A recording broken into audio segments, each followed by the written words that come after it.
Hello everyone, welcome back to my channel Suma world. ఈరోజు ఈ వీడియోలో ఎక్సలెంట్ హెల్త్ బెనిఫిట్స్ని అందించే మంచి టేస్టీ రెసిపీని మీతో షేర్ చేసుకోబోతున్నాను. ఇలా మనం మార్నింగ్ టైంలో కానీ, లంచ్లోకి కానీ, డిన్నర్లోకి కానీ చేసుకోవచ్చు. చాలా రుచిగా ఉంటుంది, అలాగే చేయటం కూడా చాలా సింపుల్. మెయిన్‌గా ఈ మిల్లెట్స్ కిచిడి వెయిట్ లాస్‌కి ఎక్సలెంట్‌గా పనిచేస్తుంది. అలాగే డయాబెటిస్ ఉన్న వారికైనా, లేదా హెల్తీ ఫుడ్ ఎనర్జీగా చేసుకొని తినాలనుకునే ప్రతి ఒక్కరూ ఇలా చేసుకొని ఆరోగ్యంగా తినొచ్చు. మరి లేట్ చేయకుండా ఈ మిల్లెట్స్ కిచిడి క్విక్‌గా ఎలా చేసుకోవాలో చూసేద్దాం.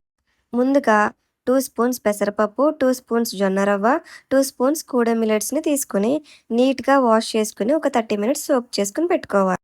ఈ కూడా మిల్లెట్స్‌ని నేను ఫైన్ పౌడర్ అయితే చేసుకున్నాను. నెక్స్ట్ 30 మినిట్స్ తర్వాత చిన్న జింజర్ పీస్, 4 గ్రీన్ మిర్చి, 1 ఆనియన్, 1 టమాటో, 1 క్యారెట్‌ని చిన్నగా చాప్ చేసుకొని కుక్కర్‌లో యాడ్ చేసుకోవాలి.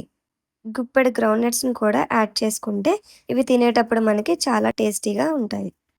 అలాగే కొంచెం కరివేపాకును కూడా యాడ్ చేస్తున్నాను.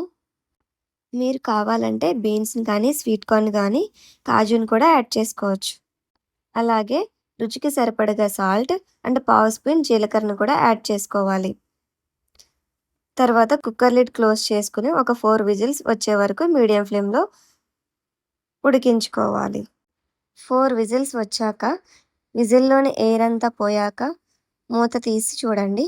అలాగే మనం జొన్న రవ్వని యూజ్ చేసాం కాబట్టి కింద కాస్త ఉండలు కట్టినట్టుగా అనిపిస్తుంది. స్పూన్‌తో మ్యాష్ చేసి బాగా మిక్స్ చేసుకోండి. తినేటప్పుడు కొంచెం ఘీ కానీ, కొంచెం కారప్పొడి కానీ వేసుకొని తింటే టేస్ట్ చాలా బాగుంటుంది. మీరు కూడా ట్రై చేసి ఎలా వచ్చిందో కామెంట్ సెక్షన్‌లో కామెంట్ చేసేయండి. Thank you for watching.